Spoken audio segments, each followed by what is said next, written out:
मैं पूरी जवानी निकाल दी भारत विकास परिषद की सेवा में। जब कमाई का बहुत ज्यादा समय था तब आप समय दे रहे थे, हम आपके कार्यक्रमों को देखते देखते बड़े हुए हैं। इन जवान बच्चों को मैं क्या कहूं, क्यों आया करा करो भारत विकास परिषद में? जरूरत क्या है आपके आने की, आपके लिए क्या मिलता है यहाँ पर?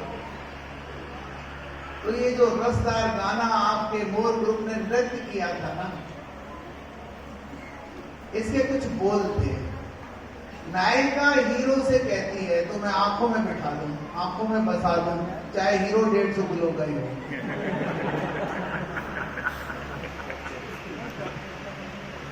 नायक गा रहा होता है तो वो भी कहता है कि मैं तुम्हें पलकों में बिठा दूं। सच मानिए, भारत के जीवन की परंपराएं जिनका माइक्रो मॉडल हमारा परिवार होता है, यहाँ दाम्पत्य जीवन की कल्पना एक जीवन की है ही नहीं, यहाँ तो 7-7 जन्म का साथ होता है। मैंने ऐसी महिलाओं को भी देखा है जिसका पति शराब पीता है, माता को पीटता है, फिर भी वो करवा चौथ पे लेके छल्ली में दे के चांद से कह रही होती है अगले जन्म भी यही मिले। इसलिए नहीं कि वो उसके व्यवहार से खुश है, इसलिए कि इस देश की परंपरा में है कि एक बार जोड़ी मिल गई है तो उसका साथ इतना लंबा होना चाहिए। आजकल नहीं हो रहा है। कोरोना के बाद में बॉम्बे हाई कोर्ट में 400 गुना % ज्यादा बढ़े हैं दहेज के केसेस, डाइवर्स के केसेस। और आप में से बहुत सारे बच्चों की शादी हो रही होगी, बेटियों की हो रही होगी। आजकल एक चिंता सताने लगी है कि ईश्वर कम से कम इनका ये एक जीवन तो लंबा दाम्पत्य सुख देंगे। लिव इन रिलेशनशिप जैसे केसेस और सुप्रीम कोर्ट और हाई कोर्ट में बहस का विषय बनने लगे हैं। तो भारत विकास परिषद ये जो कुटुंब को बचाने का कार्य कर रही है, जिसका नया प्रकल्प बनाया गया है,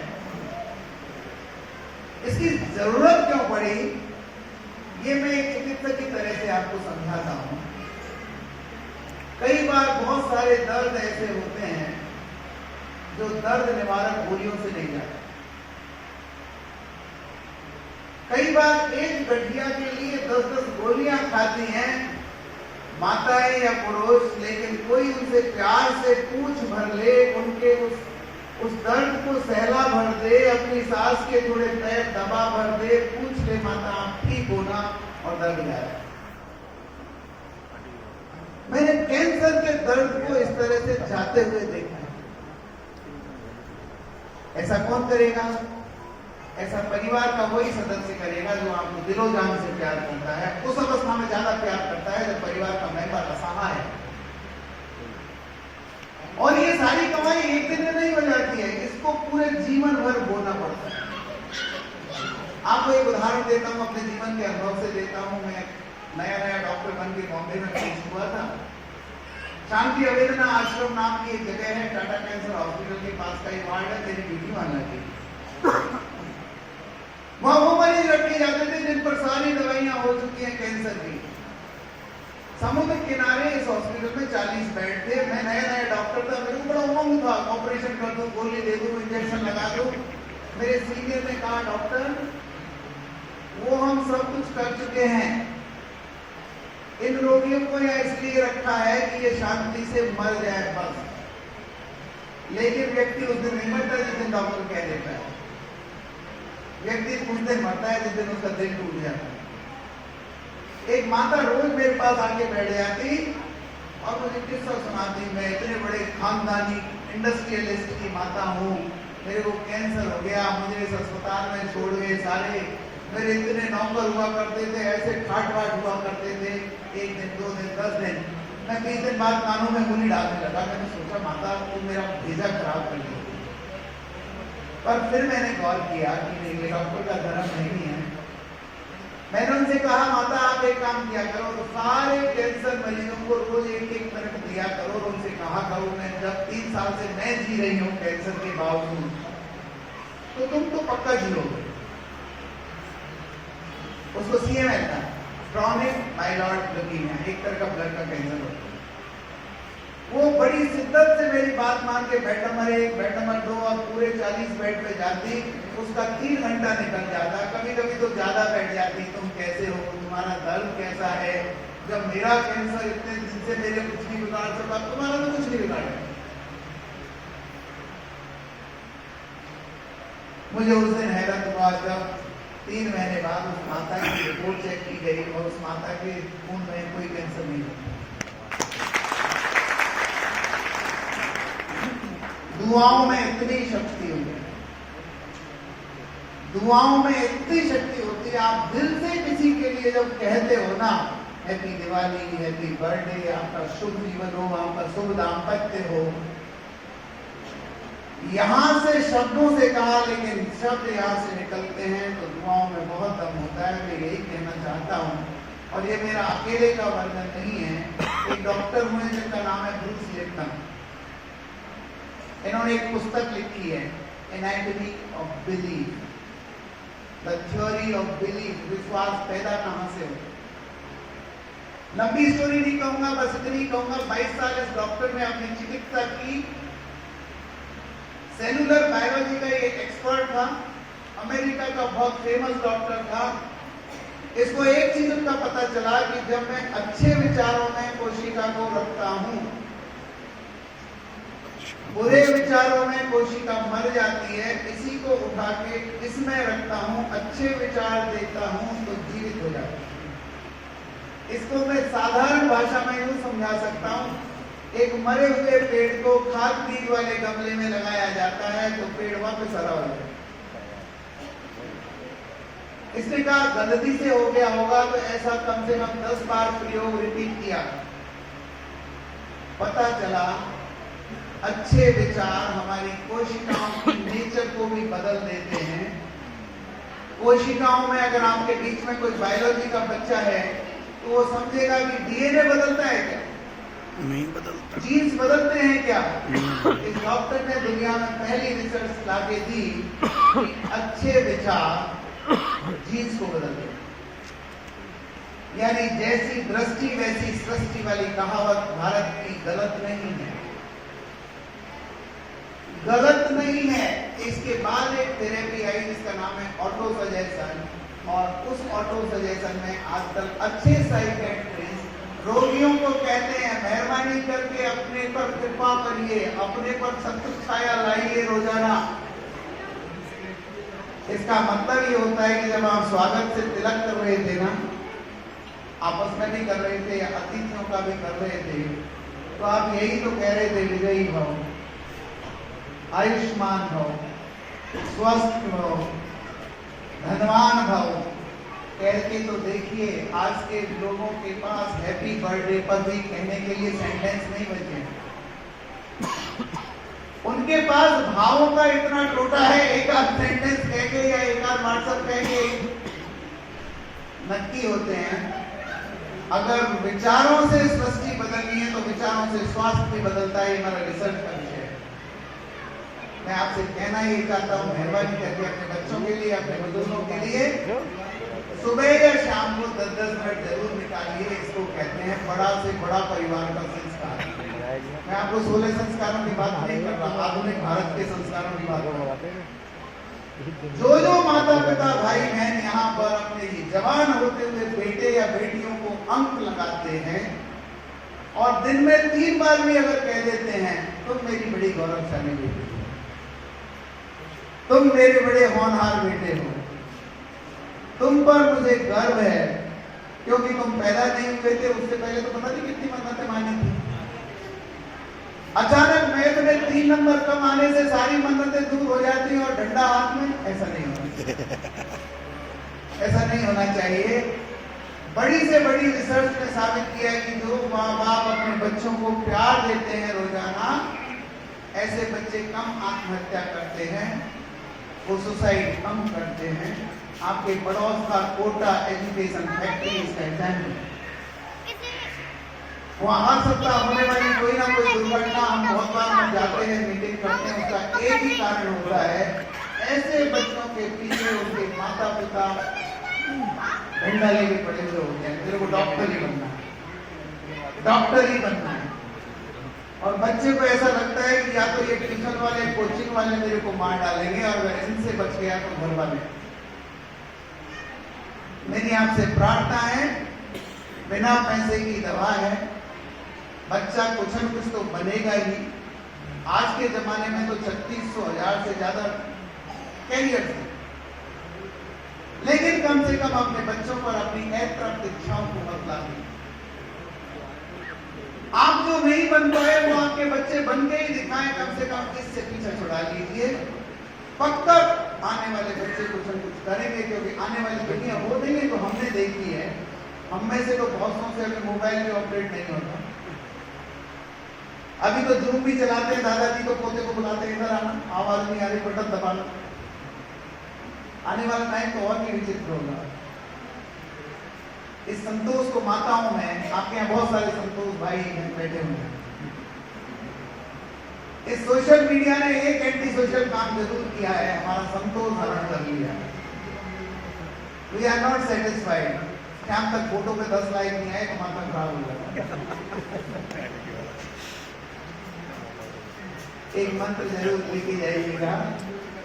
हमारी हर पूजा में, गणेश वंदना में, सरस्वती वंदना में, भारत माता की वंदना में एक सेंटेंस आज की सभा से लेके जाए, जो प्राप्त है वो भी पर्याप्त है। जो प्राप्त है वो भी पर्याप्त है।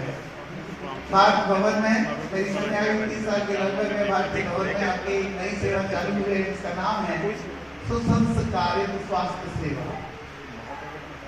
भाई साहब जिक्र कर रहे थे, मैंने कोरोना के दौरान 300 वेबिनार की। ये कोई बहुत बड़ा काम नहीं था, क्योंकि उससे पहले मैं कम से कम 20 साल का मेरा सेवा कैरियर हो चुका है। हाँ, एक अजीब काम मैंने जरूर किया कि कोविड में जब लोग लगातार मर रहे थे तो मेरे से किसी ने पूछा तो मैं मरने का ज्यादा शौक है क्या डॉक्टर, तुम अस्पताल में 24 घंटे बैठ के मरीजों के बीच में ही क्यों सेवा करने के लिए उतावले हो? मैंने एक ही बात कही, सदियों में पहली बार ऐसा समय आया है जब किसी डॉक्टर को किसी सेना के सिपाही की तरह काम करना चाहिए। कि हमें चुनौती का विषय है, अगर हमने अभी नहीं किया तो बेकार है हमारा भारत विकास परिषद का सदस्य होना। आपसे दिल की बात शेयर कर रहा हूं, तब मुझे ये भी पता नहीं होता था कि कल बचूंगा कि नहीं बचूंगा। मेरे सामने लोग कहते थे भाई साहब एक प्रोजेक्ट पूरा करना है, मेरे को लैपटॉप दे दीजिए। मुझे पता था इसका ऑक्सीजन 40 बचा है, पता नहीं आधा घंटे बचेगा कि आधे घंटे, पर हमने उनको निराश नहीं किया। लैपटॉप एक ऐसी समस्या डॉक्टरों के सामने आ गई थी जिसमें ना उनको पता था कि डॉक्टरी में मेडिसिन क्या है, दवा क्या है, डॉक्टरों को भी पता नहीं था। और पहली बार विश्व ने ये माना कि परिवार और कुटुंब ने अपने लोगों को जो संभाल दी भारतवर्ष में, इसलिए यहाँ सबसे कम मॉर्टेलिटी हुई।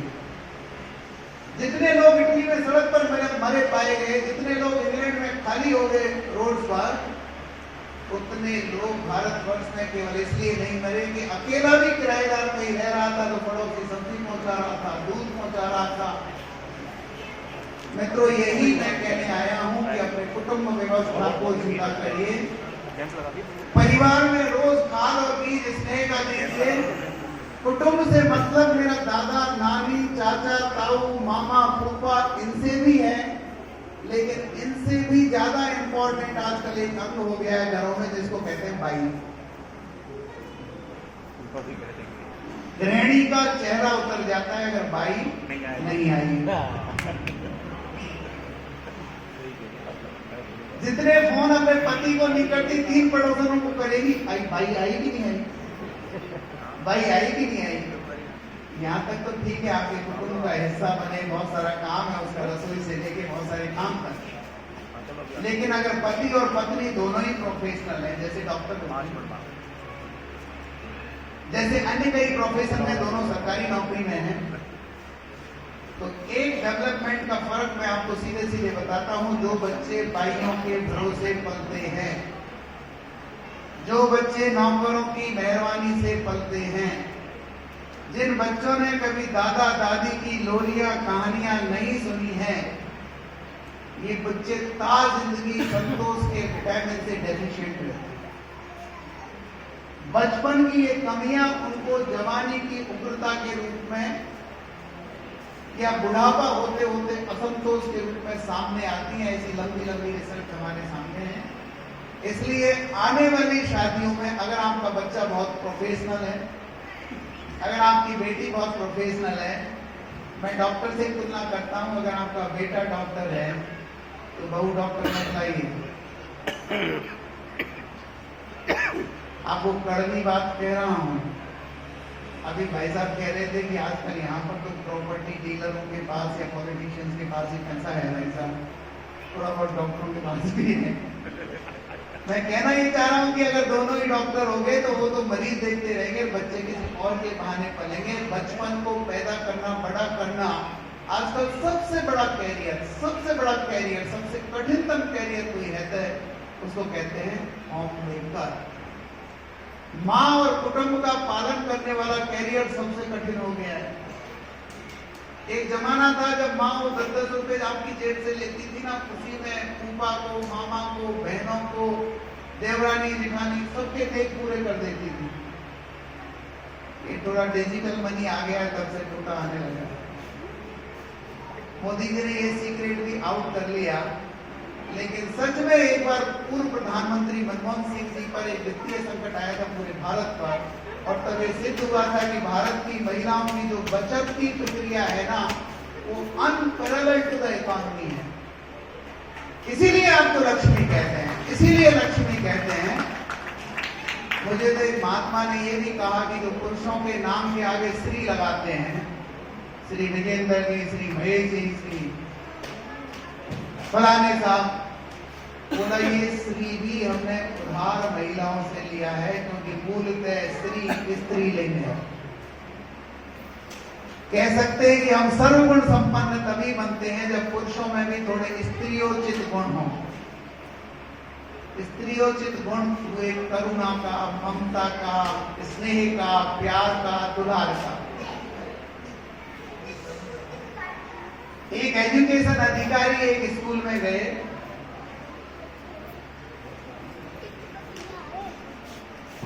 उनका ऑब्जर्वेशन ये था कि वो बहुत डांटते थे, सबको पीटते थे, दूसरे अध्यापकों को बुरे बुरे शब्द बोलते थे। तो निरीक्षणकर्ता ने कहा, प्रिंसिपल साहब आप बच्चों को प्यार से नहीं पढ़ा सकते क्या? तो प्रिंसिपल साहब बोले, मैडम जी, वो जो इंस्पेक्शन करने आए थे मैडम जी, एक प्यार करना ना लेडीज का काम है, अपना नहीं।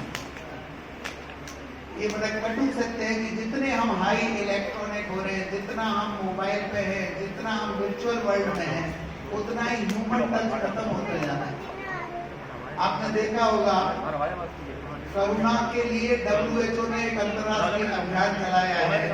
जबकि मेरी माता के द्वारे कोई भिखारी भी आ जाता था तो एक रोटी बचती थी ना, पहले से उसमें से भी निकाल के दे देती, बाबा पहले तुम। भारत के लोगों के ऐसे संस्कार हैं कि वो चींटियों को भी आटा लेके निकलते हैं अपने घर से। मैं याद ये दिलाना चाहता हूँ, आपकी शाखा ने हरा घास खिलाया, साधुओं की सेवा की, गंगा बाबा के यहाँ, दूसरे बाबा के यहाँ सेवा की। आखिर इस सेवा से अंदर केमिस्ट्री में कोई बदलाव होता है? आपके शरीर में कोई बदलाव होता है? हम डॉक्टरों का ये कहना है, ऐसा करने से अंदर पेन किलर बनते हैं, अंदर एक हार्मोन है जिसका नाम है एंडोर्फिन, खुशी का हार्मोन बनता है। हमने तालियों के बहुत सारे सेशन किए हैं, बहुत सारी जगह किए हैं। हमने पहले ब्लड सैंपल लिए, सेशंस के बाद में ब्लड सैंपल लिए और एंडोर्फिन नाम के हार्मोन की मात्रा को बढ़ा हुआ पाया।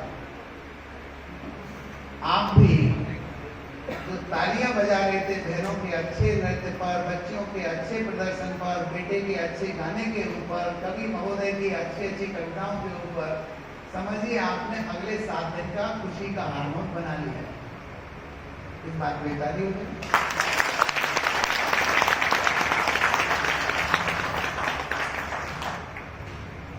आजकल इंग्लैंड के अस्पतालों में क्लोन्स आते हैं। क्लोन कहते हैं वैसा वो जो टोपी लगा के, नाक में फुंदना लगा के, अजीबोगरीब कार्टून बन के उनको बच्चों के अस्पताल में भेजा जाता है।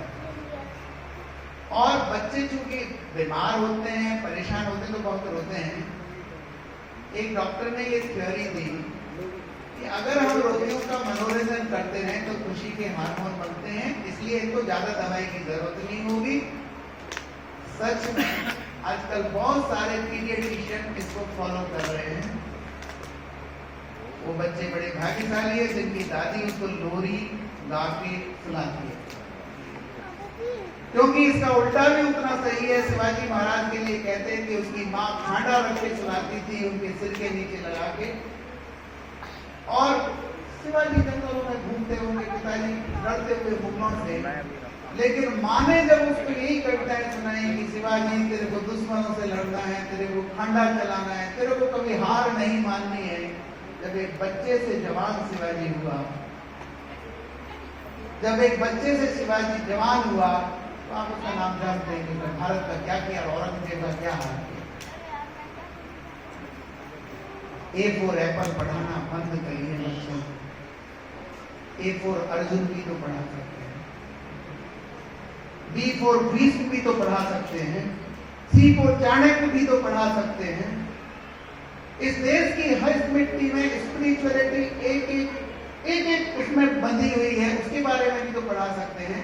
आजकल बच्चे शाम को आरती में नहीं बैठते, मुझे पता है।